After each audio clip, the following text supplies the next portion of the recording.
Hello everyone and welcome back to the channel, and today I'm going to be taking a look at the LNER Coronation Observation Car, which I am really excited about. This model arrived to me the day before I'm filming this video. I nipped out of the house for an hour or so to film Royal Scot on its final run before its boiler ticket expired, and come back to find this was waiting for me. And so today I've decided to film the review on it. And I am quite excited by this one. I'm very much looking forward to it. So let's get into it. So we'll very quickly go over the box. It's a very nice, strong, sturdy box, and I do quite like the front of it as well, and the photograph of the model on the front. You got some history of the LNER Coronation train and the beaver tails as well. Also got a nice drawing there on the front of the beaver tail. Not really much on the back of the box. And the packaging Hornby have used for this model is the same for the Coronation articulated coaches that you've already seen me review,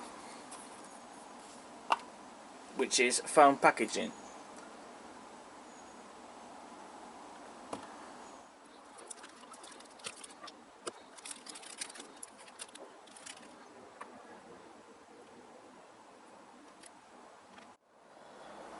So first things first is, does this look like the observation car from the LNER Coronation train? The answer to that is yes, it does. I can't see any details that have been missed off or anything. I can't see anything that looks wrong with it. They really have, like with the articulated coaches, they really have smashed it out of the park with the beaver tail observation car. They really have. Everywhere you look at it, it looks like the beaver tail. And it is also worth mentioning of interest that the observation cars, there was only ever 2 of these built for the LNER Coronation train, and both of the observation cars are the only bit left of the LNER Coronation train that survived today. These were later rebuilt by BR. Both of them survive, as I've mentioned. One of them has been backdated into the condition you see here as they looked when they first built. And that particular number is 1729 of that particular coach, which you can find at the 1-1 collection in Margate, that has been, shall we say, backdated into the condition that you see it in as it looked when it was first built. And the other one, I think it's preserved currently down on the, is it the Strathspey Railway down in Scotland, which shows it as it looked when it was later rebuilt. So it's nice to see that both survive, and in both forms, both as they looked when first built and when they was later rebuilt, so that way it tells the story of them. But I think in terms of looks, I think I personally prefer as they look here in the model, as they looked when they was first built for the LNER Coronation train, because I just think they look beautiful, especially with that streamlined shape of them. It just looks good. Moving on to the detail now. So as you can see on the front we have 2 lamps, and they do work, they do light up, which is great to see. You've also got a dummy screw link coupling on the buffer beam, and we have metal buffers, and on the front here they are actually sprung. Just a quick look at this point through the accessory pack. So you get one of these plastic buckeye couplings that are fixed together, so you can have those in a fixed rake. You also get another tension lock coupling. That one is one to fit onto the front of the beaver tail. You also have buffer beam detail, such as the vacuum pipes and etc., which I will fit on the buffer beam, I think, just to make it look a bit more detailed. You also get a magnetic coupling that I shall be fitting, and you get another corridor connection end, which is a magnetic one, and this is the streamlined corridor connection. And because I have fitted those onto my articulated coaches, I shall be fitting it to the beaver tail observation car. Now I know I've already demonstrated fitting and removing these corridor connections to replace them for one or the other as per my review on the articulated coaches, but I thought I'd still show this again. So you have to take off the corridor, which has clips on it and magnets on it, as you can see. I was expecting the whole part on the back to have come off, just like on the articulated coaches, so that's interesting.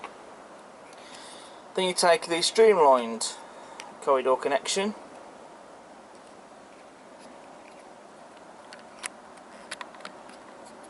and that just attaches in place like so. A couple of things I've done off camera. This brake coach on the end, I've removed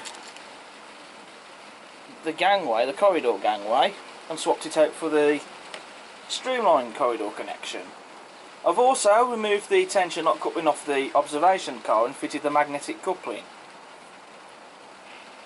As you can see, that's very nicely and closely coupled, just like the rest of the magnetic couplings on the coaches. I do need to be honest though, with these Buckeye magnetic couplings, I've got another one here actually, a spare one from the others I got with the articulated coaches. You need to make sure that they are both facing the right way round, because otherwise they just won't connect properly. Other thing was as well, when I first fitted in the Buckeye magnetic coupling, I actually fitted in the wrong way round on the beaver tail, so they didn't connect properly. So because of how hard it was in place and it didn't simply want to budge, I had to get a little bit of oil on it to work it out, to basically make it come free so I could actually take it out and then put it back in the right way round. Not easy to do. Also, the colours on the observation car, both the roof and on the body, they match those on the articulated coaches, which is what we want to see. It just wouldn't look right if the colours on the body side on the roof just didn't match that on the articulated coaches, but they do.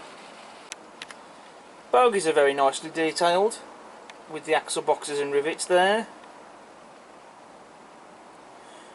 Also got metal wheels as well fitted, and I'm loving the white wheel walls on the wheels. They really do stand out on these coaches.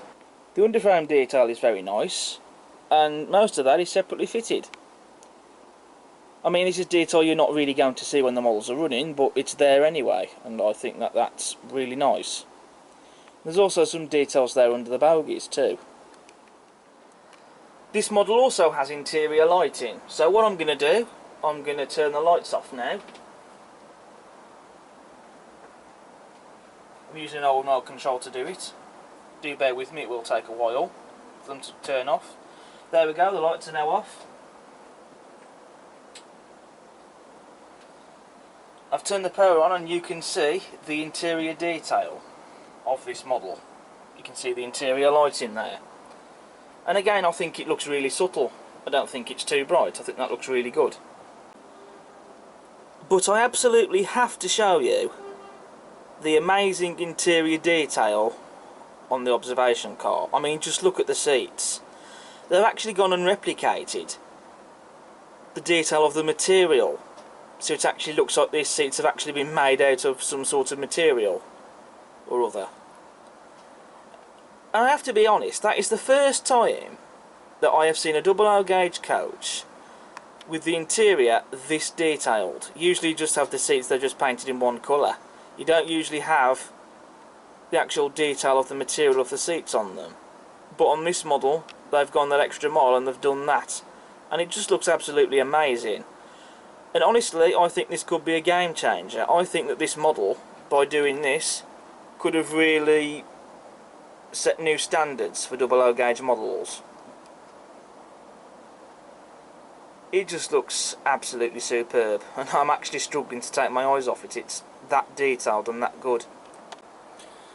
I do have to mention the decoration on this model with the livery. It's just absolutely superb. I've already talked about that the colours on the observation car match the colours on the coaches, but again, I just think it's an absolutely beautiful livery, especially with the stainless steel trim pieces, the decorative trimmings you see on the body side, and the silver roof. I just think it really sets it off absolutely superbly. And again, as per the articulated coaches, they've gone and replicated the stainless steel lettering and numbering, as well as the stainless steel trim pieces. Now, I should actually mention is that these are actually made out of foil, believe it or not. It actually states that in the instruction manual. Despite reading that, it's something I still managed to miss. I read through the instruction manual during the filming of that video, but I still managed to miss that. It's just strange how that can happen, but just one of those things. So the fact they're made out of foil, it does state you need to minimise the handling of this to preserve the decoration. So that's interesting there, but so far I've managed to be handling it carefully as I can without damaging it. So if that's something to be mindful of, I mean, it's okay I suppose if you have a layout that has a fiddle yard, or you can have these coaches live on the layout, but I can't. At some point they'll have to be put into a box. So I think what I would probably do to handle this is probably picking it up by the windows, or possibly holding it by the bogies or something. Just be careful to not handle the bodywork too much. That's what I would say. But you know, it still looks superb. You've also got Coronation there written on the front of the observation car. Again, in real life that will be made out of stainless steel, and again on the model that's made out of foil to replicate the stainless steel look. And again, I think that still looks stunning, I think. It really does. And I thought I'd just quickly show you the other side of the observation car. On the other end of the couch we have metal buffers, but interestingly they're not sprung, unlike the ones in the front of the observation car. I find that interesting that they've had sprung buffers fitted to the front of the beaver tail, but not on this end of the couch. The articulated coaches as well don't have sprung metal buffers, so I'm not too sure quite why they fitted sprung buffers to the front of the observation car, but I don't think that really takes it away from this model. That might be up for some debate. Some people might find that a bit odd, but to be honest, I'm not really that fussed with sprung buffers, to be honest. It's not knocking the detail that's gone into this thing. And I also can't leave out the roof vents either, which are also separately fitted. The glazing on this coach is also really well applied. Superbly applied, I should add. And I should also mention as well, just quickly, that the door handles are separately fitted as well, just like on the articulated coaches. So I have discussed all of the detail and features that this model has. So what we all need to see now, I think, is to see the observation car running on the layout with the articulated coaches and a 4489 Dominion of Canada. So it's going to be superb having the full rake running around the layout behind that locomotive. So that's what we're going to do now. So we'll see you in a bit, and then I will come on to my conclusion for this model. And I have to say, it really is a glorious thing.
Well, we've just seen the LNER Coronation Observation Car running around the layout behind the full rake of LNER Coronation articulated coaches, all behind A4 4489 Dominion of Canada. I've said this before already, that I think that A4 hauling this train is one of the finest trains I've seen running on the layout. And it really is. I think that this full rake of coaches, all behind Dominion of Canada, it just looks amazing, and I just love seeing it running on the layout. And I'm just really privileged, over the moon and humble, to be able to own the full set of LNER Coronation coaches. They really are highly sought after, and I can understand and see why. Simon Cowler said himself in one of the Hornby Model World programmes that these would be the best coaches that they've produced, and I don't think he's wrong there. I really do think that these are the best coaches that they've produced so far, and they're certainly my favourite coaches. I think easily some of my favourites that I own personally. I think, in fact, actually, I think they're up there at number one, definitely. And as for the observation car, I know that with the magnetic buckeye couplings you have to make sure they're the right way round, otherwise they won't connect properly. And the buffers on the front are sprung, and on the other end the buffers are made of metal but they're not sprung. I know some people might think that that's odd, but I think, to be honest, those are small things really.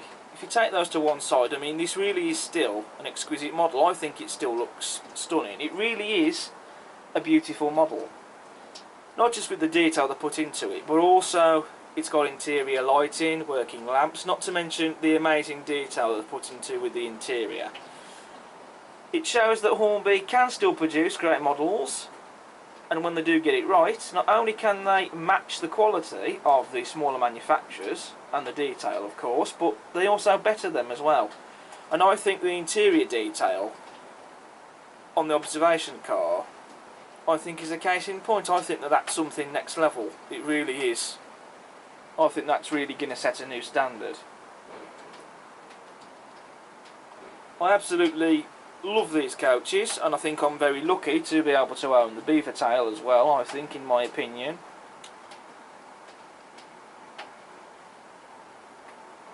Hornby have well and truly smashed it out of the park with not just the articulated coaches but with the observation car as well. So a big thumbs up to Hornby for this. I think that the LNER Coronation coaches, not just the articulated coaches but the observation car as well, they should be a contender next year for a Best Coaches of the Year award. I'd say probably first place for that. If they don't win any awards, I'll be shocked. And I think of all the things that I've bought this year, I think these are some of the best things that I've bought so far. For me personally, I think these for me are already Model of the Year. So that's the end of this review of the LNER Coronation Observation Car. Thank you all so much for watching this video, and I hope you've enjoyed watching it. If you do like what you see, please do subscribe to the channel, it won't cost you anything.